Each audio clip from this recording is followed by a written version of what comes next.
presentamos Tiempo de Dios con el pastor Ezequiel Molina Hijo.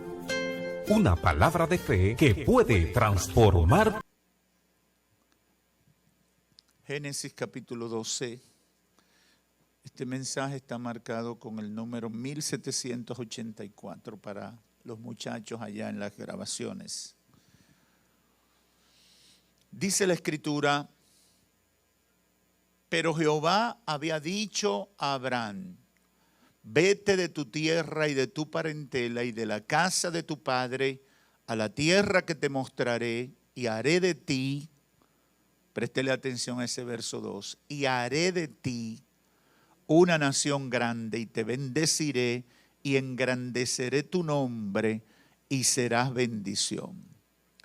Bendeciré a los que te bendijeren, y a los que te maldijeren, maldeciré. Y serán benditas en ti todas las familias de la tierra. Pueden tomar asiento.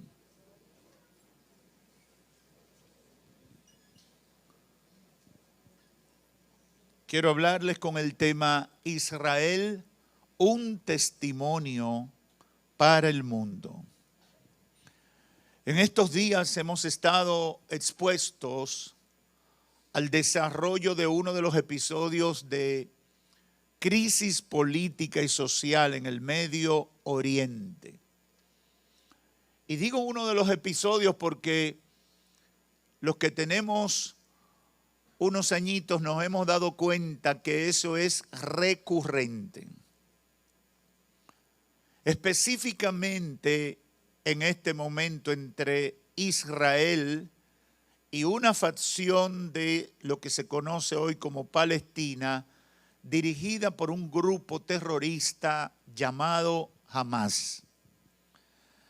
Estos enfrentamientos levantan las pasiones en todo el mundo. Si usted es consumidor de noticias, se habrá dado cuenta que en muchos países del mundo hay reacciones, manifestaciones, presidentes que se desplazan de un sitio para otro, cosa que no ha pasado con la guerra de Ucrania, ha pasado con un atentado que ocurrió en la parte sur de Israel, y donde murió una cantidad de personas, pero el mundo tiembla cuando estas crisis surgen.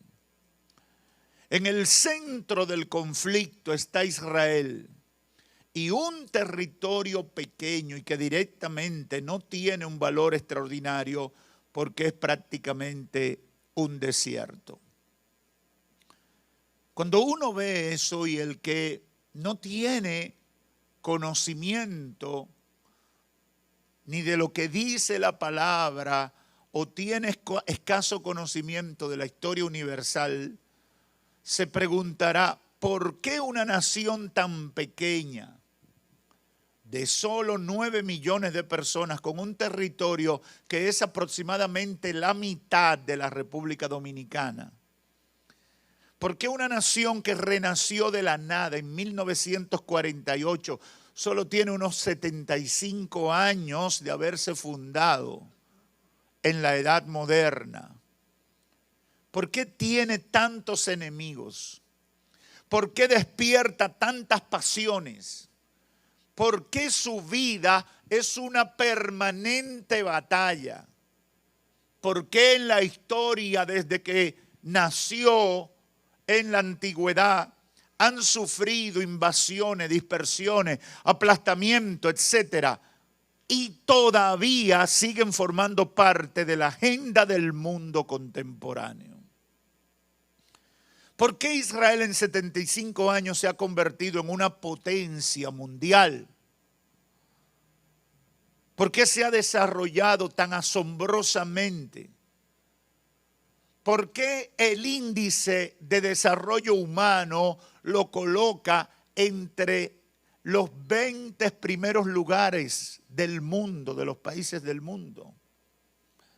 ¿Por qué el Producto Interno Bruto per cápita está por encima de los 53.000 euros ¿Qué significa eso, pastor?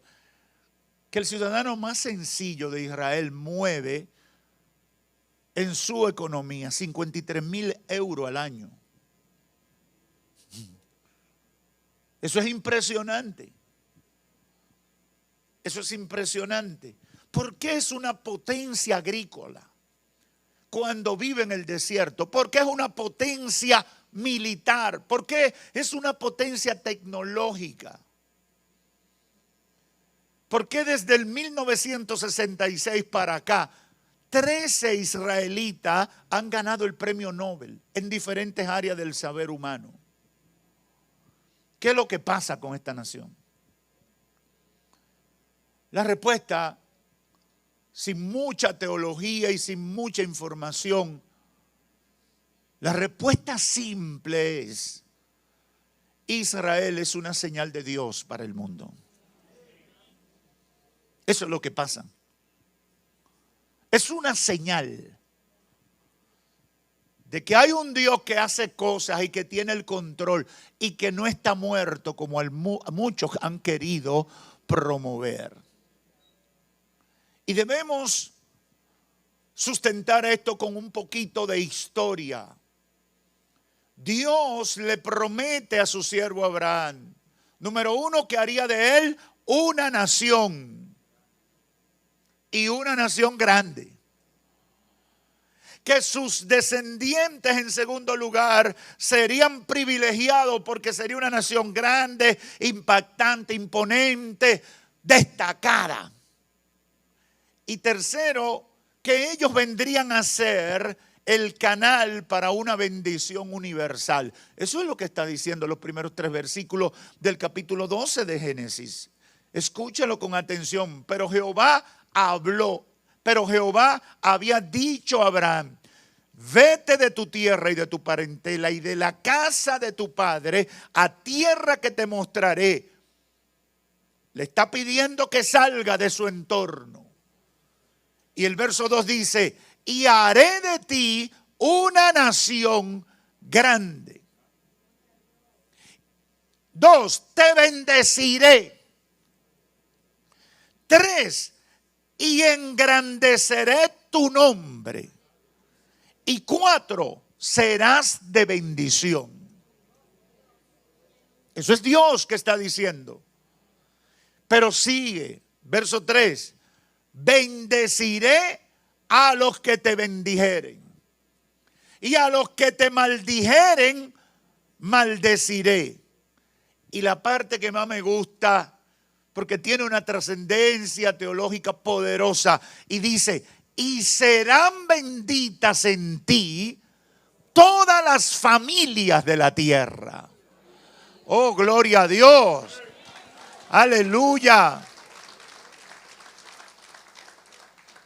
El apóstol Pablo lo resume declarando que a ellos le tocó el privilegio de la adopción, del pacto, la promulgación de la ley, el culto y las promesas de quienes son los patriarcas y de quienes según la carne vino Cristo. Eso lo dice Pablo en Romanos 9, 4 al 5. Son israelitas, de los cuales son la adopción, la gloria, el pacto, la promulgación de la ley, el culto y las promesas de quienes son los patriarcas, de los cuales según la carne vino Cristo, el cual es Dios sobre todas las cosas, bendito por los siglos. Amén. Abraham, Isaac, Jacob y a los descendientes de este se le da el nombre de Israel, que fue el nombre que Dios le puso a Jacob después de luchar con él. La historia es larga y rica en eventos y situaciones, y yo he tratado de resumir los titulares de esa historia en 2 etapas. La primera, la idolatría, el rechazo al gobierno de Dios y la desobediencia en sentido general desencadenaron en toda la historia de Israel, o han desencadenado una serie de juicios que llevan o que lo llevan a partir de Salomón a dividirse en 2 reinos, el del norte con 10 tribus y el del sur con 2 tribus.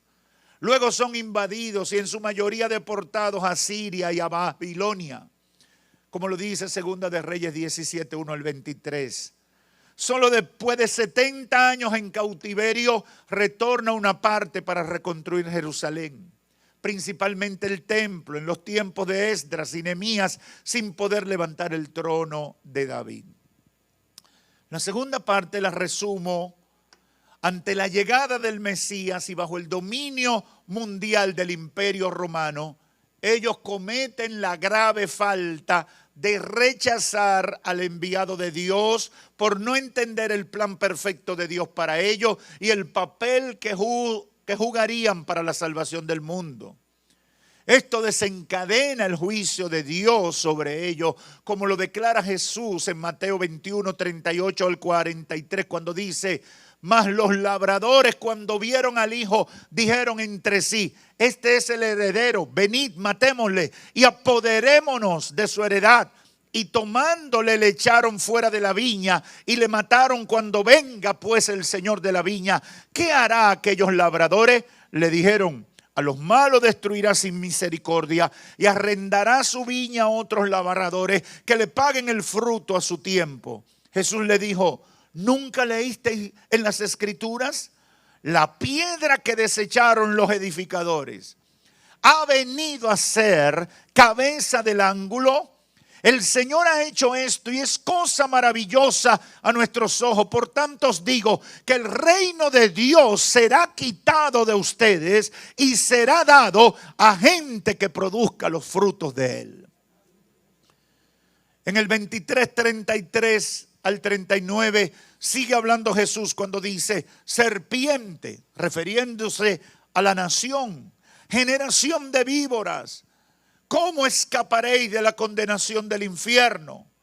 Por tanto, he aquí yo os envío profetas y sabios y escribas, y de ellos a unos van a matar y crucificaréis, y a otros van a azotar en vuestras sinagogas, y perseguiréis de ciudad en ciudad, para que venga sobre vosotros toda la sangre justa que se ha derramado sobre la tierra, desde la sangre de Abel el justo hasta la sangre de Zacarías, hijo de Berequías, a quien matasteis entre el templo y el altar. De cierto os digo que todo esto vendrá sobre esta generación. Jerusalén, Jerusalén, que matas a los profetas y apedreas a los que te son enviados. ¿Cuántas veces quise juntar a tus hijos como la gallina junta sus polluelos debajo de la sala, pero tú no quisiste? He aquí vuestra casa os es dejada desierta, porque os digo que desde ahora no me veréis hasta que digáis: bendito el que viene en el nombre del Señor.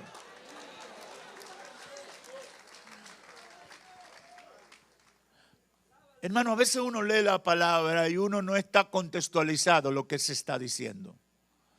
Pero cuando uno se conecta, uno dice: pero todo estaba ahí, el Señor lo reveló, lo único que yo no lo entendía. En Lucas 19, 41 al 44, Jesús dice más: y cuando llegó cerca de la ciudad, dice, al verla, lloró sobre ella diciendo: oh, si también tú conocieses, a lo menos en este día, lo que es para tu paz. Mas ahora está encubierto de tus ojos, porque vendrán días sobre ti cuando tus enemigos te rodearán con vallado y te sitiarán, y por todas partes te estrecharán y te derribarán a tierra y a tus hijos dentro de ti, y no dejarán en ti piedra sobre piedra, por cuanto no conociste el tiempo de tu visitación. Mi deseo sería que todos los que me están escuchando estuvieran entendiendo lo que estamos diciendo. Todo eso que he referido de palabras de Cristo está hablando en esta segunda etapa que yo he descrito, la historia de Israel, ante la llegada del Mesías. Ellos cometen la grave falta de rechazarlo. Y si usted cuenta del primer siglo para acá, cuánto ha sufrido Israel por ese desatino, es terrible. Pero no es accidental, hay un hecho grave. Y el Señor lo dice. El Señor se lo anticipa. Que por haberlo rechazado, todavía hoy Israel como nación rechaza al Mesías. No acepta que Cristo es el Mesías prometido. Siguen esperando otro Mesías. Todavía el rechazo está vigente. Y mucho de lo que se está sufriendo hoy, todo ese problema que el mundo se volca contra ellos, todos esos enemigos que les rodean, toda esa animadversión, porque tú dices, ¿y por qué que se levantan? Es decir, es un pleito de nunca acabar, pero viene esa facción terrorista. Van más de 1.300 personas que mataron, que estaban en sus casas comiendo tranquila, niños que degollaron. Y de todo se llevaron más de 300 rehenes mal contados, que no se saben dónde lo tienen. Y ante cualquier reacción de Israel, el mundo, aun cuando tiene de frente de que han sido víctimas de un atropello, se vuelca contra ellos. Y usted ve los foros, usted vio marchas, manifestaciones en París, en Madrid, en Ámsterdam. Hasta aquí se armó un lío esta semana con un grupo de comunistas. Porque debe llamarle la atención a usted que los comunistas, los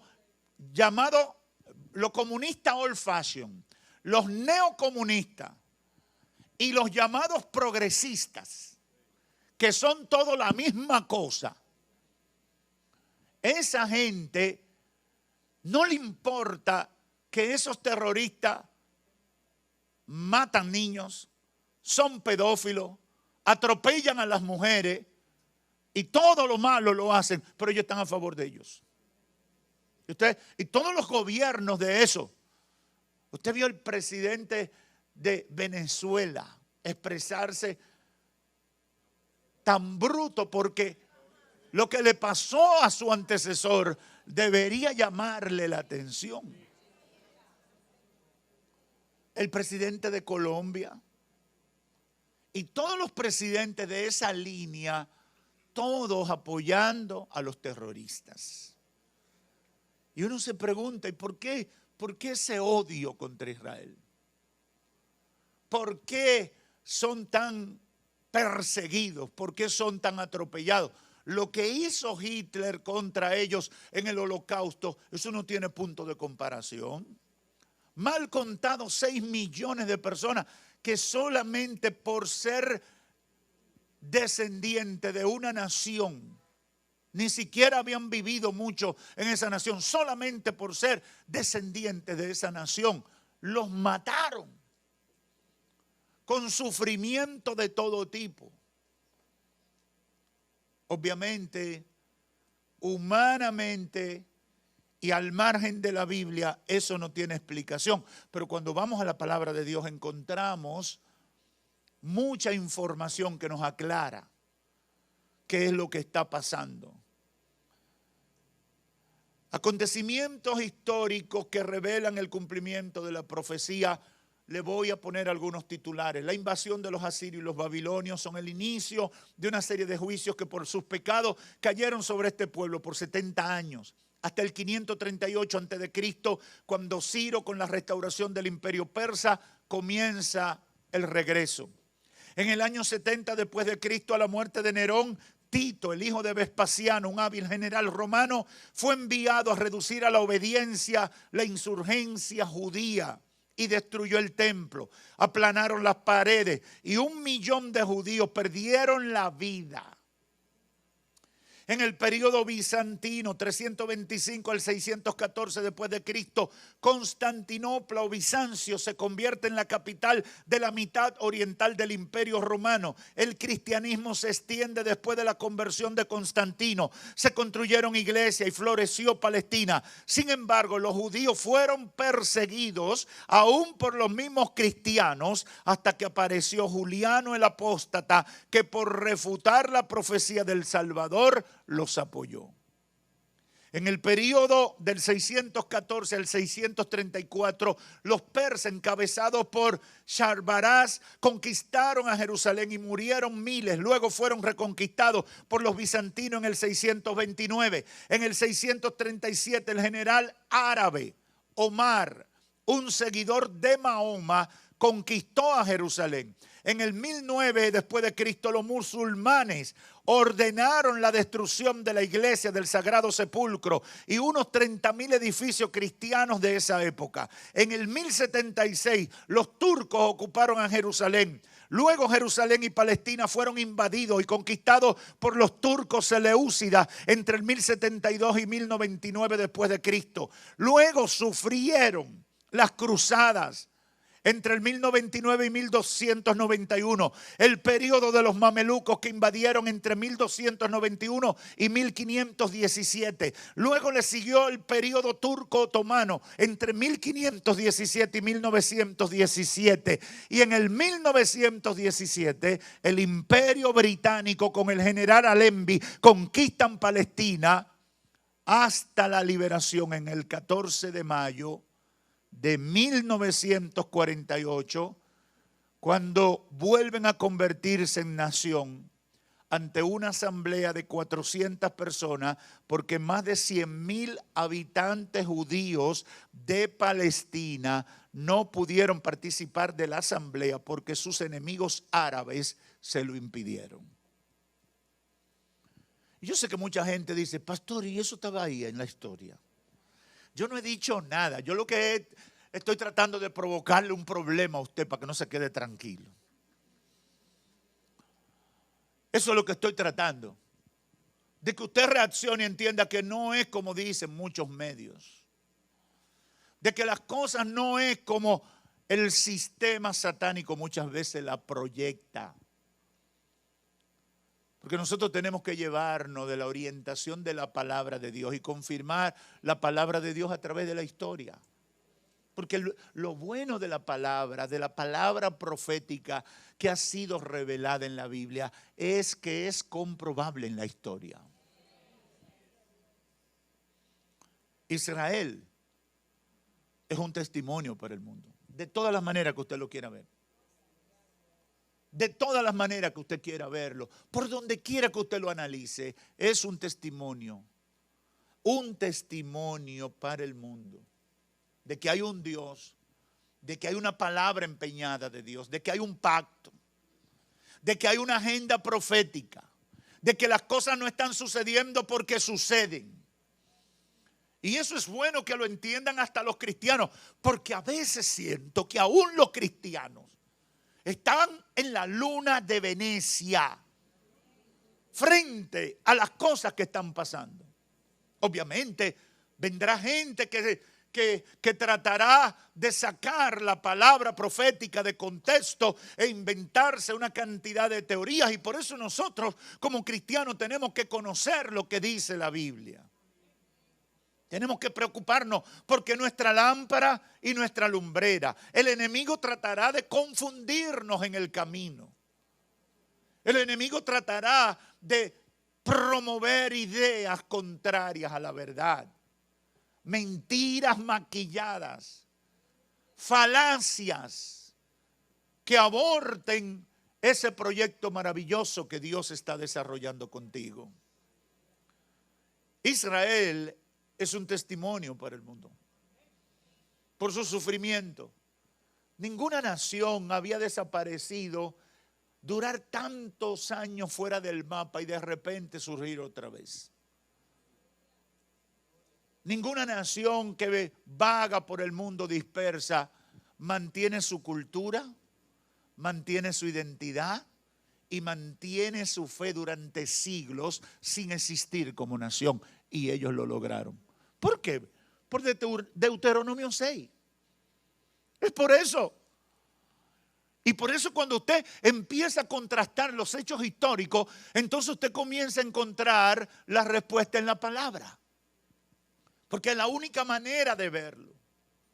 Y lo que el Espíritu Santo ha puesto en mi corazón para dejar con ustedes, lo resumo en 3 o 4 ideas finales. Número 1, Dios ha demostrado su fidelidad al pacto hecho a su amigo Abraham. Eso tiene que estar claro.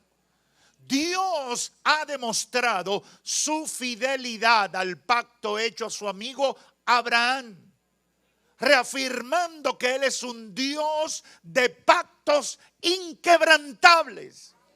Aleluya. Una nación de 9 millones batallando contra 1.200 millones de enemigos declarados. Y no han desaparecido.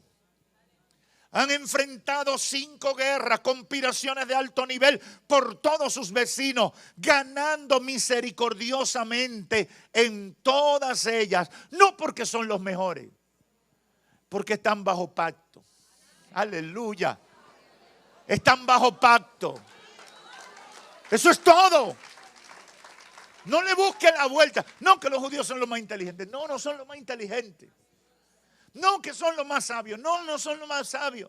No que es una civilización que existe antiquísima de tantos años. Oh, pero los egipcios son más viejos.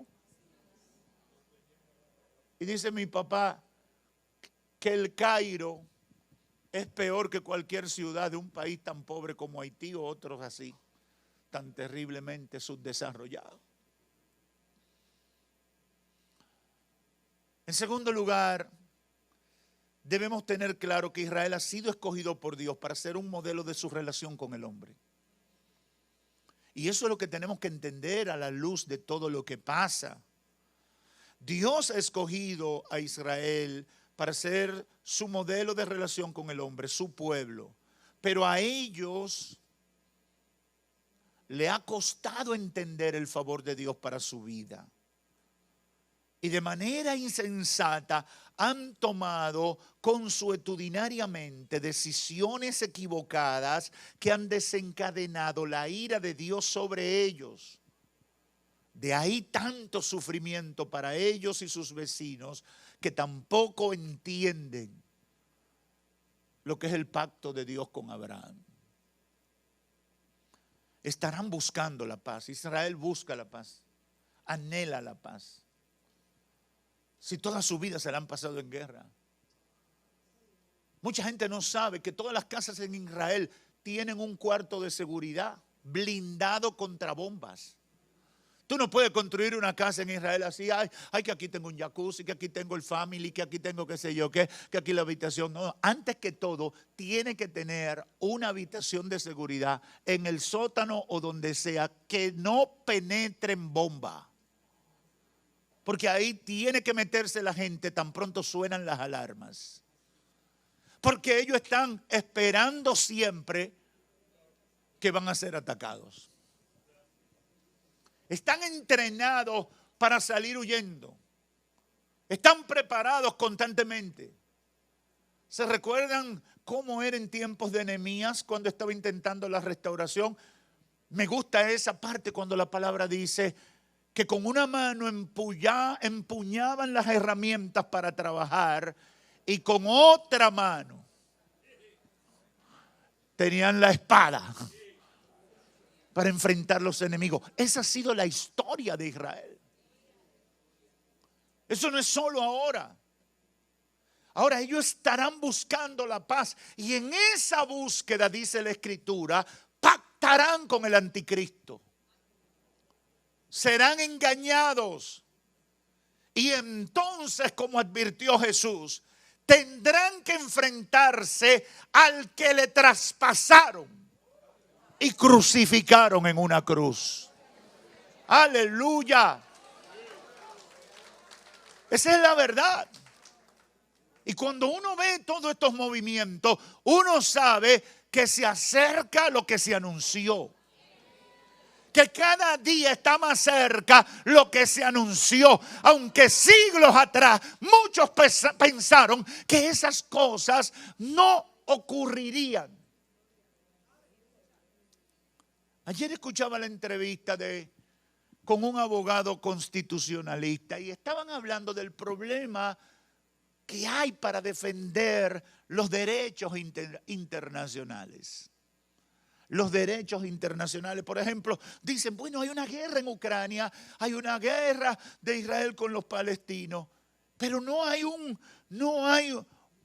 una constitución, no hay un código penal. Los intentos que se han hecho con las Naciones Unidas todavía no han llegado a tener leyes, mandamientos concretos para en base a ese código resolver los conflictos. Solo está el Comité de Seguridad de las Naciones Unidas y hay una cantidad de países que para poder llegar al acuerdo se le dio el poder del veto, como Estados Unidos, Rusia, China y no sé si Alemania o otros países de Europa. Por tanto, no hay justicia, porque si uno de esa gente, si uno de esos países por razones geopolíticas quiere apoyar una injusticia, tiene poder para vetar una acción contra alguien que esté haciendo lo mal hecho. Y entonces dice el abogado, pero ya hace mucho se está hablando de la constitución a nivel mundial. Ya tenemos el ensayo con la Organización Mundial del Comercio. Ya tenemos el ensayo con la Organización Mundial de la Salud. Lo que necesitamos es una constitución a nivel mundial que una el derecho de todas las naciones. ¿Verdad que muchos están entendiendo? ¿Para dónde vamos? ¿Para dónde vamos? Hablar de una cosa así era una utopía. Hablar de una cosa así era una locura. Pero cuando surgieron las Naciones Unidas era una locura hablar de la unidad mundial. Pero todo eso es para la paz. Ahora se está hablando para que las políticas de salud puedan entenderse. Se habla del pasaporte de salud a nivel mundial. Para que usted cuando viaje, la gente tenga la certeza de que usted no está contaminado. Y que los controles se sigan. Y ya, ¿qué hicieron cuando la cosa? Usted no puede viajar. Si usted no tiene la cosa, enséñeme la tarjeta de su cosa. Si usted no tenía inyectada la cosa, y el mundo obedeció. El mundo mayoritariamente obedeció. En tercer lugar, los cristianos de todo el mundo debemos ver a Israel como el ejemplo de conducta que no debemos seguir en cuanto a los errores. Y toda la Escritura nos confronta con eso. Debemos mirarnos en el espejo de Israel como nación y escoger la obediencia y la adoración sincera a Dios por encima de todas las cosas. Debemos reconocer que Dios es un Dios de pactos inquebrantables.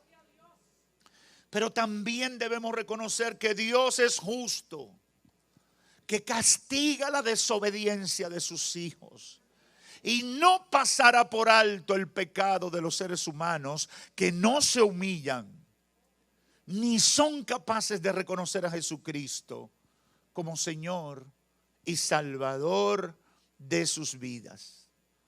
Por eso esas palabras de Jesús son tan elocuentes y tienen tanto sentido hoy en día. Cuando Cristo dice en Lucas 19:41, y cuando llegó cerca de la ciudad, al verla, lloró sobre ella diciendo, oh, si también tú conocieses, a lo menos en este tu día, lo que es para tu paz. Pero ahora están ciegos tus ojos. Porque vendrán días sobre ti.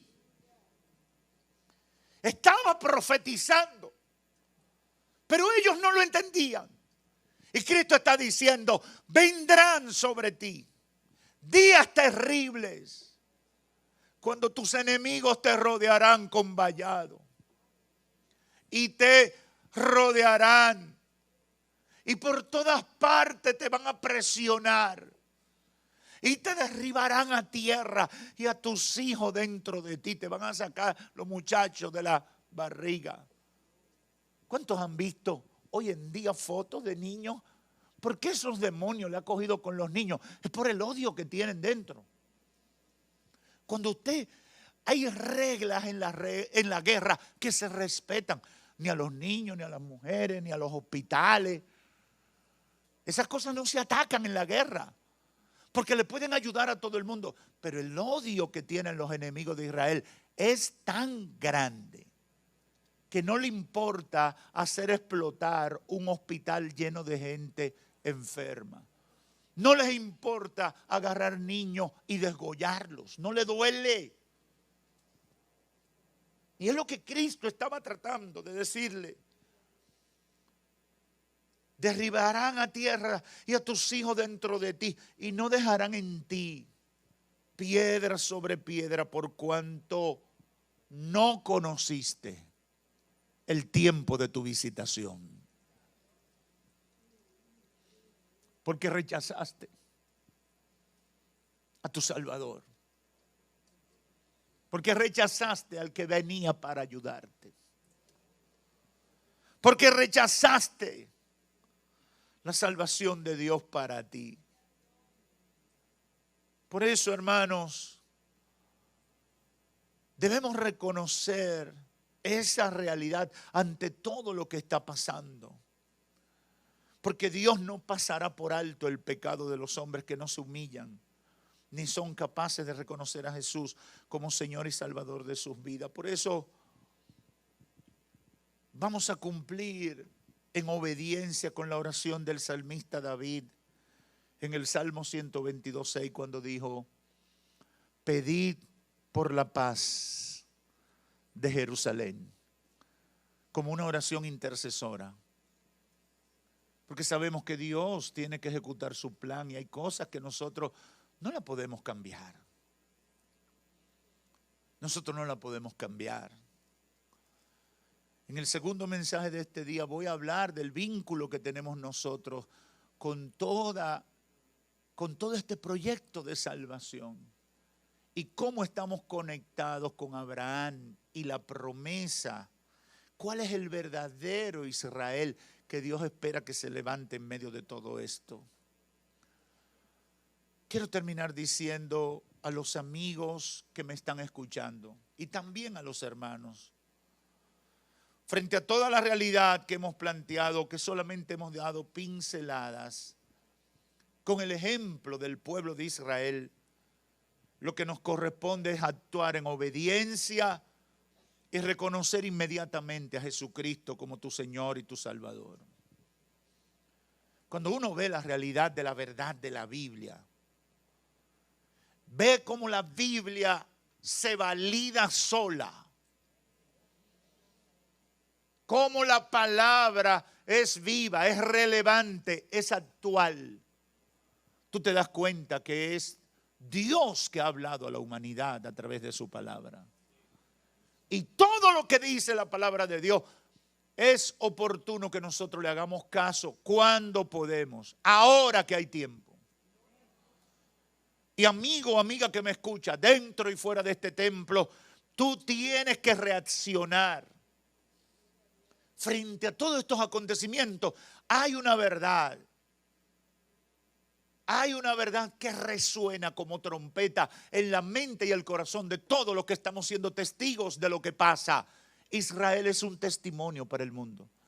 Israel es una señal de Dios para que el mundo sepa que hay un Dios, que hay una verdad, que el mundo no está como chichigo en banda, que hay un Dios que tiene el control de las cosas que están pasando. Y eso debe llevar a los amigos a reconocer a Jesús como su Señor y su Salvador. Amigo o amiga que estás aquí o a la distancia, hermanos, simpatizantes del Evangelio, no cometan el error del pueblo judío, quienes en el siglo I rechazaron a Jesús. No entendieron el tiempo de su visitación y Cristo se lo dijo. Ay, Jerusalén, Jerusalén, que matas a los profetas. ¿Cuántas veces yo quise tenerte como a los pollitos? Como la gallina tiene a sus pollitos bajo sus alas. Pero tú no quisiste. Que eso no pase con nosotros. Que eso no pase contigo, amigo, amiga que está. Que eso no pase. No rechaces a Jesús como Israel, como nación lo hizo. Y hasta hoy lo siguen rechazando. Por eso sufren lo que sufren. Debemos entender la señal. Hay que entender la señal y aprovechar que la misericordia de Dios está fluyendo todavía. ¿Para qué, pastor? Para que el amigo le entregue su vida a Cristo. Para que el cristiano que está descuidado se active. Para que el que está indiferente se enfoque. Dios está hablando. Dios está llamando la atención. ¿Y qué espera Dios? Una reacción positiva de nosotros. Una reacción conteste a lo que está pasando y a lo que estamos mirando. Despierten los cristianos dormidos. Despierten los creyentes distraídos. Despierten, entiendan lo que Dios está diciendo. Porque no sabemos. El 7 de octubre de repente amaneció un tema de agenda mundial que no estaba en primera plana. Todo el mundo hablando de ese tema. Yo soy consumidor de noticias, no tanto como antes, pero sigo consumiendo. Cuando yo me despierto y chequeo para ver qué ha pasado en el mundo, veo que hacían más de 7 o 8 horas. Había un lío en el mundo. Es decir, hubieran podido lanzar una bomba atómica desde Europa hasta aquí y ya no hubiera matado. ¿Usted no ha pensado en eso? Que de repente haya una conflagración mundial y manden un cohete de eso. Que viajan 4 o 5 mil kilómetros o millas, teledirigido, o que lo manden para otro sitio y se equivoque y caiga aquí. Eso es fácil. Eso no es una cosa del otro mundo. Hay casos de aviones que han desaparecido en el aire y fue porque a un loco se le equivocó y le dio un botón y se llevó de cuajo un avión lleno de gente. ¿O ustedes creen? Busque los radares. Busque, ahora todo es aplicación. Busque una aplicación de esa que le enseña todo lo que está volando.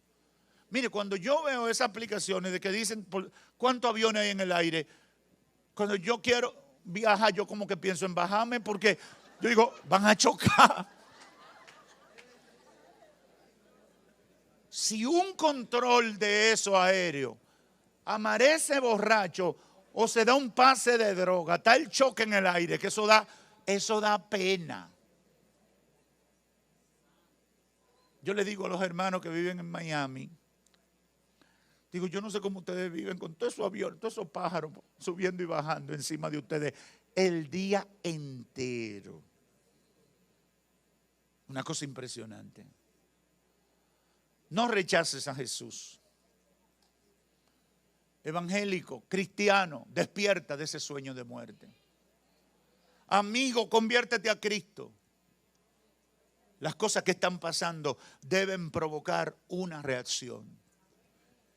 Y la reacción debe ser acercarnos a Dios. Porque estamos en el último tiempo. Maranata. Cristo viene. Padre, gracias por esta hora. Gracias, Señor. Hemos presentado